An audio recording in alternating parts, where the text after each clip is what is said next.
어느 조용한 시골 마을에 나는 부모님과 함께 어린 시절을 보냈다. 작은 마을이라 어울릴 친구가 마땅치 않았지만 나는 마을 주변의 울창한 숲과 맑은 개울을 놀이터, 사만을 즐겁게 지냈다. 그러나 마을 어르신들은 특정한 지역으로는 가지 말라고 늘 경고하곤 했다. 바로 검은 숲이라 불리는 이름조차 음산한 그 숲이었다.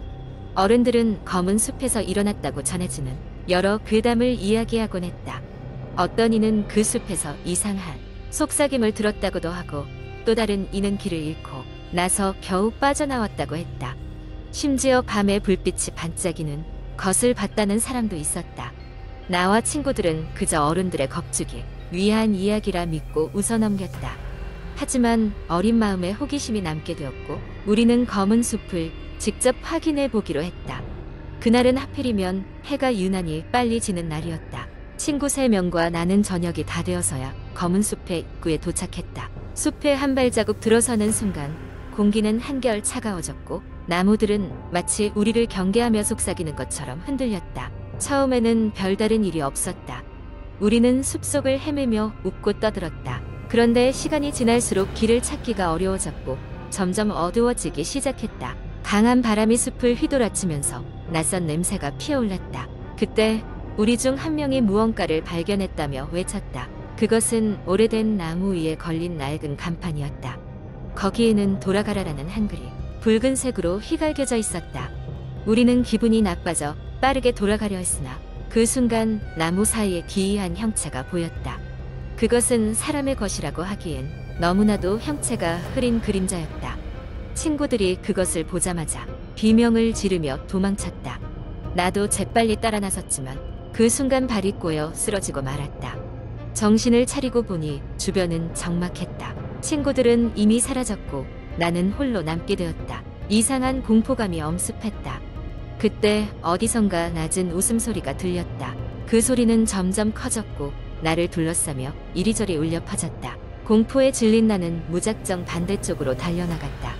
머릿속이 하얘지며 어디로 가는지조차 알 수 없었다. 얼마나 뛰었을까. 문득 사방의 공기가 밝아지는 것을 느낄 수 있었다. 마침내 숲의 경계를 넘어서자 마을의 익숙한 풍경과 밝은 불빛들이 눈에 들어왔다. 붉어진 하늘 아래 내 뒷모습을 쓸쓸히 지켜보는 검은 숲이 그대로 서 있었다. 그날 이후 나는 친구들 모두와 이야기했다. 그들은 각자 다른 방향으로 뛰어 숲을 빠져나왔고 우리 모두 다른 친구의 안부에 안도했다. 하지만 이상한 점이 있었다. 그중 한 명은 분명 내가 쓰러진 자리에서 이상한 그림자를 확실히 보았다고 했다. 또 다른 이는 그 그림자가 사람의 얼굴을 하고 있었다고도 했다. 마을에서는 그날 이후로 아무도 검은 숲에 대해 이야기하려 하지 않았다. 우리는 그 일을 마음속 깊이 묻어두고 마치 아무 일 없던 것처럼 지내려 했다. 그러나 가끔 밤이 되면 그날의 웃음소리가 귀가에 맴돌고 문득 서늘한 바람이 불 때면 누군가가 나를 지켜보는 듯한 기분을 떨쳐낼 수가 없었다. 시간이 흐르고 나이가 든 후 나는 다시 그 마을을 찾았다. 많은 것이 변했지만 검은 숲은 여전했다. 그리고 내 안에서는 효소처럼 남겨진 무언가가 휘몰아치듯 올라왔다. 그 숲은 여전히 뭔가를 숨기고 있는 듯 했다. 나는 숲 앞에 잠시 서 있다. 깊은 호흡 끝에 돌아섰다. 그리고 다시는 그곳으로 돌아가지 않았다. 두 번째 이야기. 어느 깊은 가을밤 서울의 외곽에 위치한 작은 마을에서는 오랜 세월 동안 내려오는 소문이 있었다. 이 마을에는 아무도 살지 않는 금지된 집이라고 불리는 저택이 있다. 주민들은 그 집에 대해 말하기를 꺼려했지만 집의 역사는 너무도 유명했다. 마을의 가장 지혜로운 노인에 따르면 50년 전 이 집에서 끔찍한 살인 사건이 있었다고 한다. 이후로 그 집은 버려졌고 아무도 거기에 살기를 원하지 않았다. 이런 이야기에 호기심을 느끼는 사람은 언제나 있기 마련이다. 특히 대학생들로 이루어진 탐험 동아리 미스터리 헌터즈는 마을의 미신과 전설을 조사하며 블로그에 기록하는 활동을 하고 있었다. 그해 가을 동아리의 리더 민재는 금지된 집을 탐험해 보자고 제안했다. 멤버들은 처음에는 걱정했지만 결국 호기심과 도전 정신에 이끌려 그 제안을 받아들였다. 탐험 당일 멤버 4명이 집 앞에 모였다. 민재, 수연, 지민, 그리고 은영은 집의 녹슨 대문 앞에서 서로의 손전등을 확인하고 장비를 챙겼다. 밤하늘은 구름이 가득 끼어 있었고 보름달이 희미하게 구름 사이로 비추고 있었다. 집 안에 들어가자마자 쿰쿰하고 눅눅한 냄새가 코를 찔렀다. 오래된 가구와 낡은 벽지는 집의 시간을 보여주는 듯했다.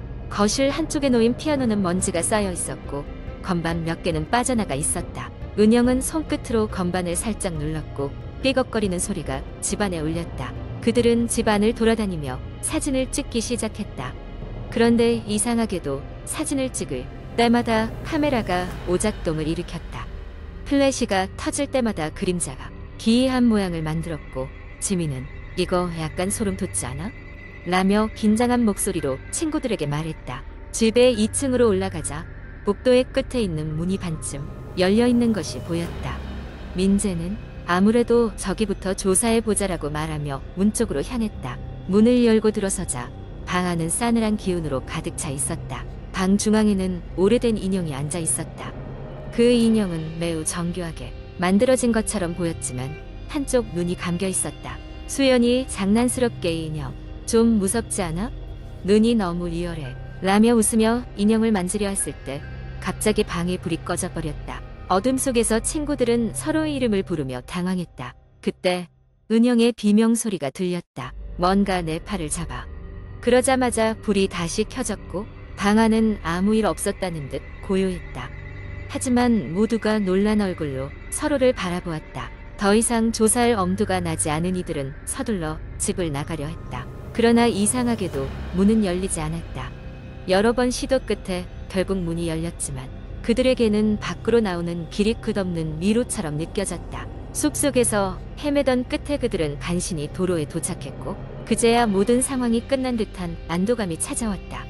집에 돌아온 후 그들은 찍었던 사진들을 확인했다. 사진 속에는 그들이 보지 못했던 어떤 형체들이 찍혀 있었다. 그것은 사람이 아닌 형체가 일그러진 무언가로 보였다.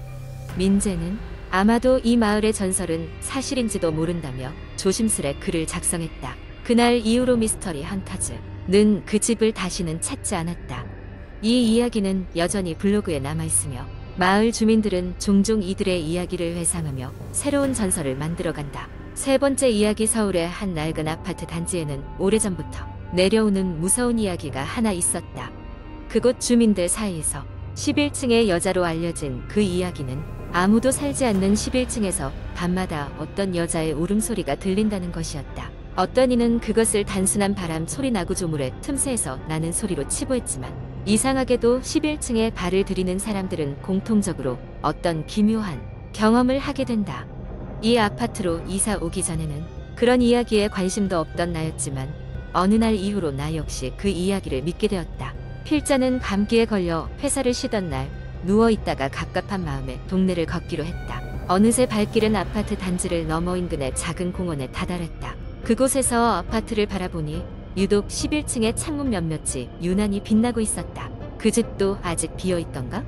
기억을 더듬어 보았으나 확실하지 않았다. 분명 몇 달 전 공실에는 안내문이 붙어 있었던 것 같은데 이상한 기분에 휩싸인 나는 아파트로 돌아오자마자 경비 아저씨에게 11층 이야기를 떠보았다. 그는 잠시 무언가를 고민하는 듯 하더니 불편한 표정으로 입을 열었다. 아, 그 이야기요? 사실이라기보단 사람들이 지어낸 이야기죠.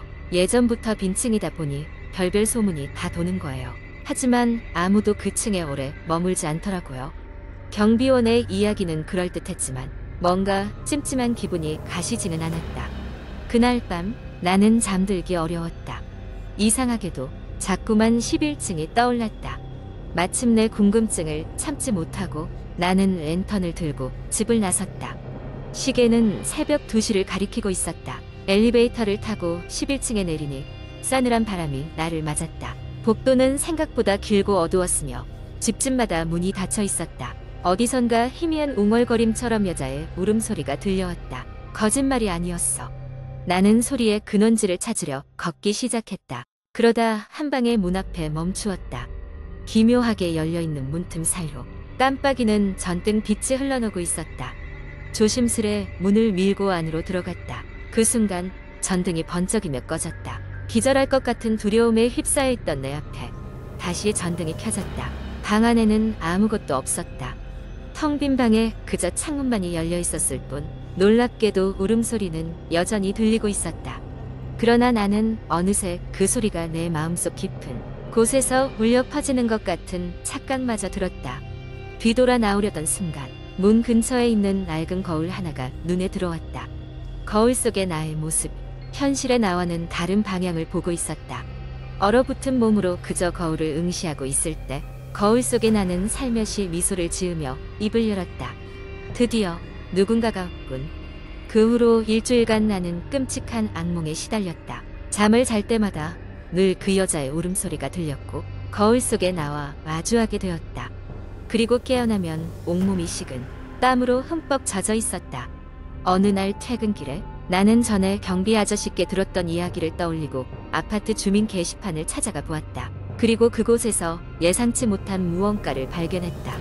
오래전 이 아파트 11층에 살던 여자가 불행을 겪고 자살했으며 그 여자가 살던 집이 바로 내가 들어갔던 그 방이라는 내용이었다.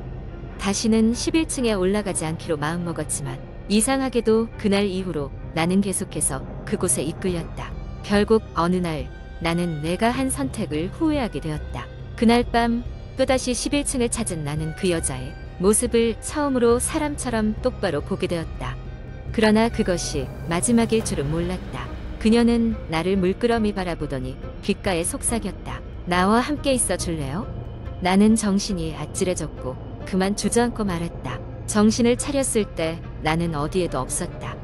그 방 안에서도 그리고 아파트 안에서도 아무도 나를 본 적이 없다고 했다. 그런데 이상하게도 11층에 그 집 거울 속에 내가 보이는 것 같다는 소문이 돌기 시작했다.